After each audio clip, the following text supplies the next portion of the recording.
Corona से इस वक्त पूरा देश जंग लड़ रहा है। मामले लगातार बढ़ते जा रहे हैं। 169 मामले हो चुके हैं। सरकार की कवायद है, सरकार की कोशिशें हैं और कह सकते हैं यहां पर कि सरकार की कोशिशें कारगर भी साबित होती हुई दिख रही हैं, लेकिन अभी भी कोरोना से जंग पूरी तरीके से बाकी है। तमाम खबरों से आपको रूबरू करवाएंगे। चलिए अब खबर पर नजर डाल लेते हैं। बता दें कि देश में लगातार कोरोना से संक्रमित लोगों की संख्या बढ़ती जा रही है। 169 संक्रमित लोगों की संख्या हो चुकी है। कोरोना से अब तक करीब 14 लोग ठीक हो चुके हैं, लेकिन सबसे बड़ी बात यह है कि 3 लोग अब तक अपनी जान भी गंवा चुके हैं। यहां पर 3 लोग अपनी जान गंवा चुके हैं। सबसे बड़ी बात यह है कि 169 लोगों की यहां पर संक्रमण की बात सामने आ रही है। इस वक्त की बड़ी खबर से आपको रूबरू करवा रहे हैं।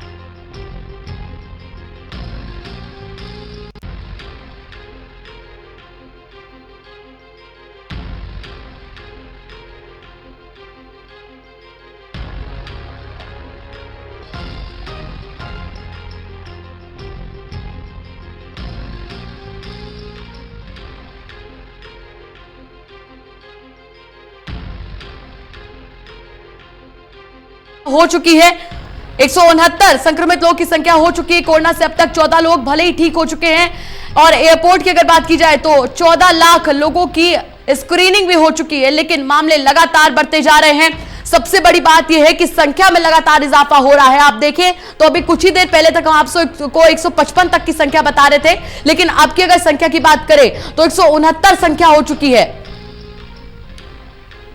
केंद्र सरकार ने हालांकि बड़ा फैसला लिया है कोरोना को लेकर। 31 मार्च तक की सभी परीक्षाएं रद्द कर दी गई हैं।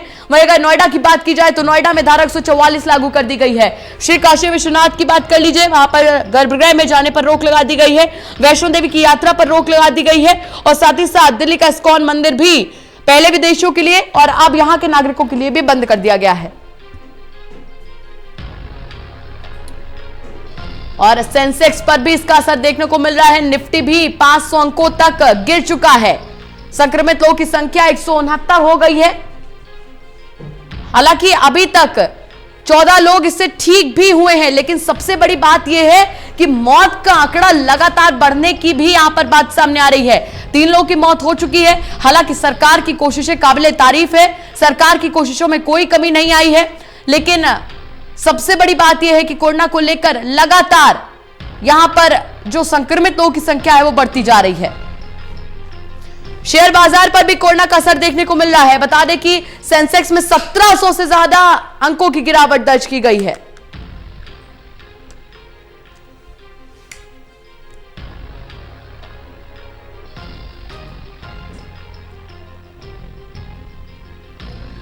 हमारे सहयोगी ललित नारायण कांडपाल हमसे न्यूज रूम से जुड़े हैं, सीधे उनका रुख करेंगे।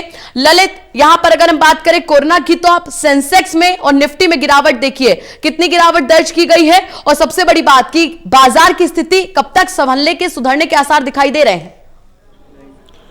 देखिए गौरांशी, जिस तरह से आज बाजार खुला है, सुबह एक बार फिर जो है लगातार गिरावट जो पिछले 2-4 दिनों से हम देख रहे हैं, जब से कोरोना वायरस का असर भारत में लगातार जिस तरह से बढ़ रहा है और जिस तरह से कोरोना वायरस का असर दुनिया के अलग अलग देशों में दिख रहा है, उसके बाद से लगातार बाज़ार का जो शुरुआत हो रही है वो गिरने के साथ शुरू हो रहा है और आज भी 2100 पॉइंट गिरा है बाज़ार और उसके साथ खुला है। निफ्टी की भी यही स्थिति है कि बाज़ार की स्थिति बहुत अच्छी नहीं है। तो कुल मिलाकर अगर माना जाए तो कोरोना वायरस का असर चौतरफा असर हो रहा है। अकेले सिर्फ सेंसेक्स पर ही नहीं बल्कि दूसरी जगहों पर भी स्थिति बेहद जो है गंभीर नज़र आ रही है और कोई सेक्टर ऐसा नहीं है जो कि इससे बच पाया है। तो देखिए, समझने की बात हमको यहाँ पर यह है कि जिस तरह से सेंसेक्स गिर रहा है, दूसरी तरफ इकोनॉमी को लेकर कहा जा रहा है, कई जो इकोनॉमी के जानकार हैं वो ये कह रहे हैं कि चीन की इकोनॉमी जो है वो अगले कई सालों के लिए उसको संभालने में बहुत समय लग जाएगा। तो कुल मिलाकर अगर देखा जाए तो जिस तरह से कोरोना का खौफ फैला है उसने अपना असर जो है चौतरफा रखा हुआ है, चौतरफा असर डाल रहा है वो। जी, यहाँ पर ललित अगर हम देखें तो मूडीज की हम बात करें तो जीडीपी ग्रोथ जब से कोरोना हुआ है उसके बाद मूडीज ने भी इंडिया की जो जीडीपी ग्रोथ है उसको और भी ज्यादा घटा दिया, 5.3 कर दिया है। तो अर्थव्यवस्था पर खासा असर पड़ा है, अर्थव्यवस्था पूरी तरीके से चरमरा गई है। और जब अभी देखिए कोरोना से हम निपट लेंगे, जब ये स्थिति संभल जाएगी उसके बाद हम आकलन करेंगे कि बाजार में हमें कितना ज्यादा नुकसान भारी उठाना पड़ा है। जी बिल्कुल, देखिए ये स्थिति केवल भारत की नहीं है, ये स्थिति वैश्विक दुनिया की 162 देशों की है जिनके वहां भी कोरोना पहुंचा है। उनके वहां कोरोना की स्थिति बेहद गंभीर हुई है। उसने पूरी इकोनॉमी से लेकर मार्केट व्यवस्था तक को अपने आप चंगुल में लिया हुआ है। स्वास्थ्य सेवाएं जो हैं अपने आप में उनकी एक बहुत बड़ी परीक्षा हो रही है सभी देशों में। कई देशों में जैसे इटली से खबरें आ रही हैं कि वहां पर बड़ी संख्या में मौत हुई है। तो कहीं ना कहीं अगर देखा जाए तो ये निश्चित तौर पर ये पता चलता है कि कोरोना के कारण बड़े पैमाने पर असर हुआ है और सबसे ज्यादा असर इकोनॉमी पर हुआ है। जी ललित जी, अगर यहाँ पर हम एक चीज और देखिए, 169 की संख्या हो चुकी है, लगातार आंकड़ा बढ़ता जा रहा है, 200 के करीब हम पहुंच चुके हैं। बस सबसे बड़ी बात यह है कि मौतें 3 हो चुकी हैं। हालांकि जिनकी मौतें हुई वो बुजुर्ग थे, लेकिन अब हम दूसरी स्टेज पर पहुंच रहे हैं कोरोना की।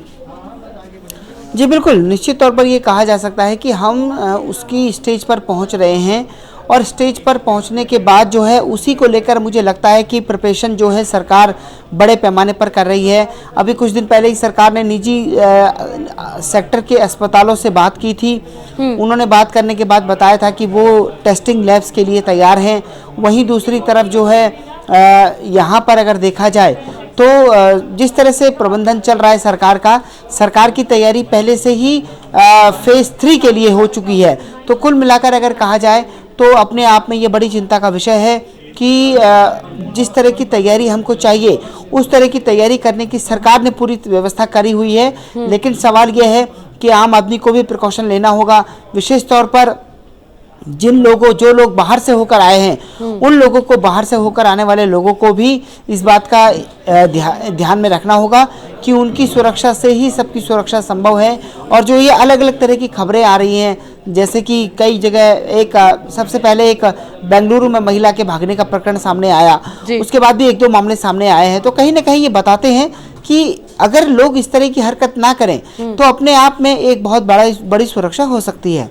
कल का सफदरजंग का अस्पताल का जो केस है उसको कोई नहीं भूल सकता। एक संक्रमित युवक था, यहाँ पर संदिग्ध युवक था, 35 साल की उम्र का, उसने आत्महत्या कर ली। लोगों को समझने की जरूरत है कि कोरोना महामारी जरूर है लेकिन इससे इलाज संभव है।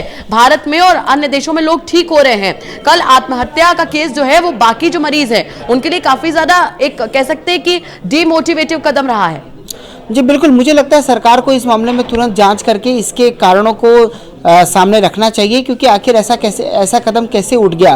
क्योंकि किसी का भी इस तरह से सुसाइड करना ये अपने आप में एक अलग बात है और सरकार इसके ऊपर जांच करेगी। मुझे ऐसा लगता है कि सफदरजंग प्रशासन ने भी अपने स्तर पर इसकी जांच शुरू कर दी है।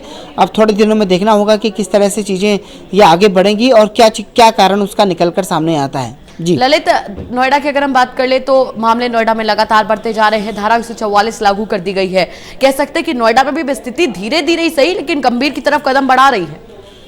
जी बिल्कुल, देखिए निश्चित तौर पर कदम बढ़ा रही है और सबसे बड़ी बात यह है कि जिस तरह की स्थिति हम देखते हैं, नोएडा क्या, दिल्ली क्या, पंजाब क्या, हरियाणा क्या, सभी जगहों में जो है इस बात को देखिए गौरांशी हमें समझना पड़ेगा कि जहाँ पर भी फॉरेन फुटफॉल ज़्यादा है, जहाँ पर भी लोग बाहर से होकर आ रहे हैं उन लोगों को ही ये बीमारी ज़्यादा हो रही है। उन्हीं इलाकों में निकलकर सामने आ रही है।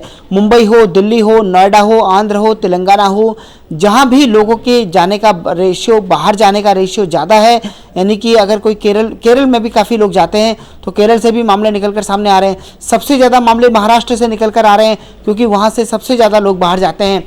और अपने आप में ये स्थिति बताती है कि कहीं ना कहीं अगर इन शहरों पर हमने सही तरीके से स्थिति नियंत्रण में ला ली तो निश्चित तौर पर अपने आप में बड़ी स्थिति सुधर जाएगी जी। और हम उस तीसरे स्टेप के जो खतरा है, तीसरे स्टेज का जो खतरा है, उसको रोकने में कामयाब हो जाएंगे। जी बिल्कुल सही कहा आपने ललित। लौटेंगे आपके पास, कहीं मत जाइएगा।